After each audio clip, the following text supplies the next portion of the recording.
아름다운 찬양과 구원의 기쁜 소식을 전하는 여러분의 극동방송입니다. FEBC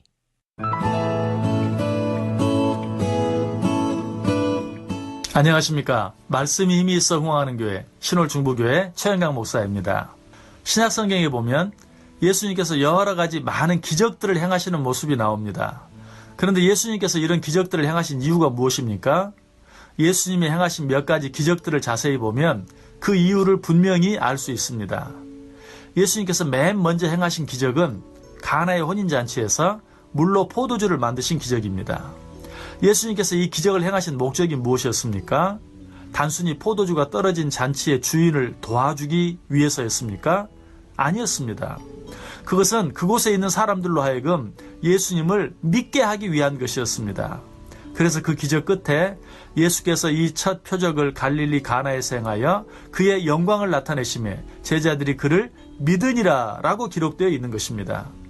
또 한 가지 예수님께서 행하신 대표적인 기적은 물고기 2마리와 보리떡 5개로 5,000명을 먹이시고도 12광주리가 남게 하신 기적입니다. 이때 이 떡을 먹은 많은 사람들이 다시 예수님께 몰려왔을 때 예수님께서는 뭐라고 말씀하십니까? 그들을 칭찬하기보다는 너희가 나를 찾는 것은 표적을 본 까닭이 아니요 떡을 먹고 배부른 까닭이로다 라고 오히려 그들을 가볍게 책망하시면서 계속해서 하나님께서 보내신 일을 믿는 것이 하나님의 일이니라고 말씀하십니다. 또 한 가지 예수님께서 하신 놀라운 기적은 날 때부터 소경된 자의 눈을 뜨게 하여 보게 해주신 것입니다. 그런데 예수님께서는 이 기적을 행하신 후에 그 사람에게 뭐라고 말합니까? 이제 잘 보이느냐라고 물었습니까? 아닙니다. 내가 인자를 믿느냐고 물으셨습니다.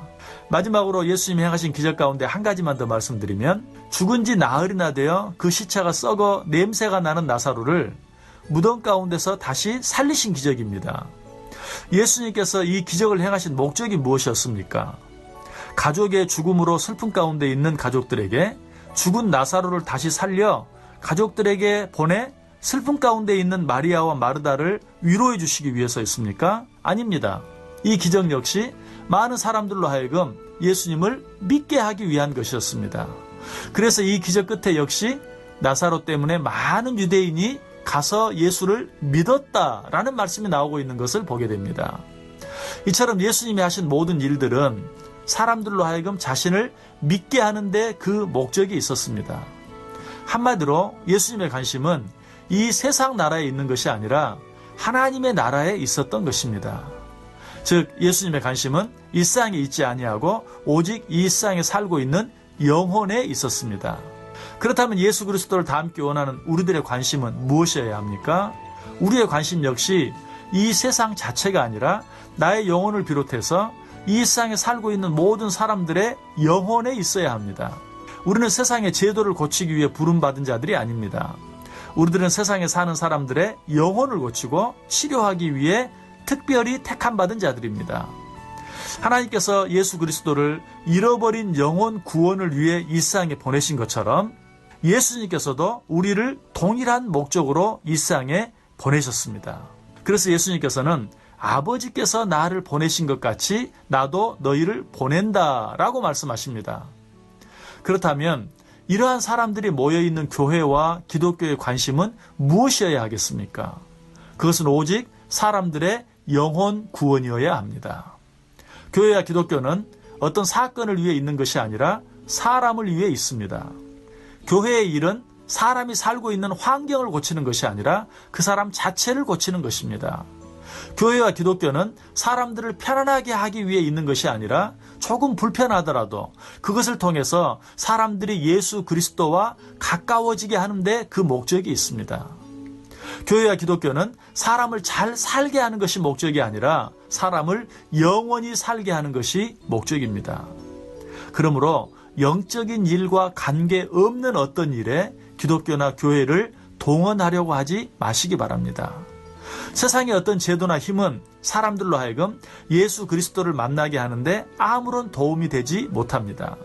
그 일은 오직 복음을 전하는 일, 미련한 십자가의 도를 전하는 것, 즉 전도에 미련한 것으로만 가능합니다. 그래서 사도 바울은 말합니다. 십자가의 도가 멸망하는 자들에게는 미련한 것이요 구원을 받는 우리에게는 하나님의 능력이라. 그리고 또 말하죠. 하나님의 지혜에 있어서는 이 세상이 자기 지혜로 하나님을 알지 못하므로 하나님께서 전도에 미련한 것으로 믿는 자들을 구원하시기를 기뻐하셨도다. 우리는 세상에서 어떤 권리를 회복하기 위해서 혹은 제도를 개선하기 위해서 무엇보다도 이 세상에서 남들보다 더 잘 살아보기 위해서 예수 그리스도의 이름을 이용하는 자들이 아닙니다. 그와는 반대로 우리는 하늘나라의 시민권을 가진 자들로서 그 나라와 예수 그리스도의 이름을 위하여 이 세상의 권리와 유익들을 포기할 수 있어야 하는 자들입니다. 우리 믿음의 선배들이 그러했습니다. 그들은 하늘의 시민권을 위하여 이 세상 나라가 아니라 하나님의 나라를 위하여 그리고 예수 그리스도의 이름을 위하여 자기를 온전히 희생했습니다. 그런데 성경은 이런 자들을 향하여 뭐라고 말합니까? 그들은 참으로 무력한 자들이었다라고 말합니까? 아닙니다. 오히려 정반대로 말합니다. 이런 사람은 세상이 감당하지 못하느니라 라고 말합니다. 즉 그들은 세상의 어떤 제도나 힘으로 세상을 이긴 것이 아니라 오직 예수 그리스도의 이름과 그의 나라를 위하는 마음으로 세상을 이기고 세상이 감당하지 못하는 자들이 되었던 것입니다. 그렇습니다. 이 세상을 이길 수 있는 힘은 오직 참 길이요 진리요 생명이신 예수 그리스도의 이름을 믿음으로만 가능합니다. 그래서 예수님께서는 내가 곧 길이요 진리요 생명이니 나로 말미암지 않고는 아버지께로 올 자가 없다고 말씀하십니다. 오직 참 길이요 진리요 생명이신 예수 그리스도로 말미암아 나를 이기고 죄를 이기고 세상을 이기는 참 승리자들이 되실 수 있기를 주님의 이름으로 간절히 축원합니다. 지금까지 말씀이 힘이 있어 흥왕하는 교회 신월중부교회 최영강 목사였습니다.